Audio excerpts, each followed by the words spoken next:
नमस्कार, मैं रवीश कुमार। केंद्रीय परिवहन मंत्री नितिन गडकरी के बाद अब पश्चिम बंगाल की मुख्यमंत्री ममता बनर्जी ने वित्त मंत्री निर्मला सीतारमण को पत्र लिखा है। जीवन बीमा और स्वास्थ्य बीमा से जीएसटी हटाने और मेडिकल बीमा के प्रीमियम को नई टैक्स रिजीम में आयकर कानून के 80D और 80C में शामिल करने की मांग की है ताकि टैक्स से लोगों को राहत मिले।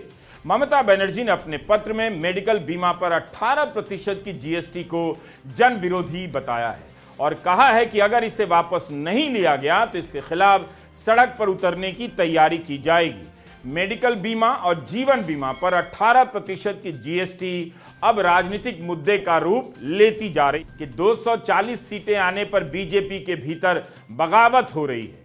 18% की जीएसटी के कारण भारत में स्वास्थ्य बीमा पर टैक्स की दरें दूसरे देशों की तुलना में सबसे ज्यादा हैं। वरिष्ठ नागरिकों को 1 लाख तक के स्वास्थ्य बीमा कवर के लिए औसतन 12,000 से 15,000 रुपए चुकाने पड़ते हैं।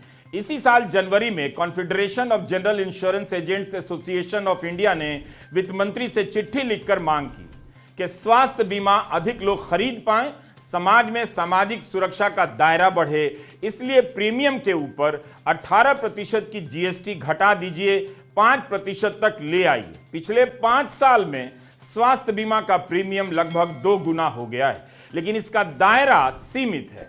पॉलिसी रिन्यूअल भी औसतन 65 से 70% तक ही है, जिससे पता चल रहा है कि सामान्य बीमा धारक लगातार बढ़ोतरी के चलते प्रीमियम नहीं चुका पा रहा है। राज्यसभा में तृणमूल कांग्रेस के सांसद साकेत गोखले ने प्रीमियम का मुद्दा उठाया। She, like many other professionals living in our cities in India, she has to pay medical insurance premium every year. So what kind of a travesty is it that this government charges 18% GST on insurance payments? That for getting the basic right of healthcare that you pay premium for, you're charging 18% GST on that. विपक्ष के सांसद सदन में और बाहर इसकी मांग कर रहे हैं कि आपने साकेत गोखले के बयान को उसी प्रमुखता से छपा हुआ देखा जिस प्रमुखता से गडकरी के पत्र के बारे में देखा था। आपकी कमाई तो बढ़ती नहीं, लेकिन टैक्स कब कहां से आपके गुब्बारे को खींचकर नीचे ले आता है पता नहीं चलता। जनवरी 2023 में न्यू इंडियन एक्सप्रेस में एक रिपोर्ट छपी। ऑक्सफैम की रिपोर्ट है कि 50% जो सबसे गरीब लोग हैं वो 2/3 जीएसटी भर रहे हैं। कुल जीएसटी का 64% गरीब तबके से आता है और भारत के 10% अमीरों से केवल 3 से 4% जीएसटी आती है। मिडिल क्लास का हिस्सा 40% है, जबकि हाल ही में सरकार ने दावा किया कि जीएसटी से गरीबों को फायदा हो रहा है। ऊपर से आयकर तो भर भर कर दे ही रहे हैं उन पुलों को बनाने के लिए जो पहली ही बारिश में बह जाते हैं और संसद की इमारत चूने लग जाती है।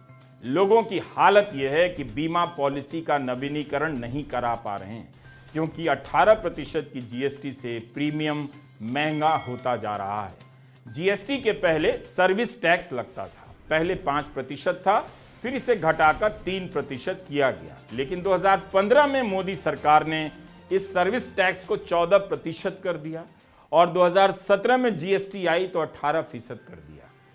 मनोज सिन्हा जब रेल राज्य मंत्री थे, यह उस समय की खबरों की कतरन है।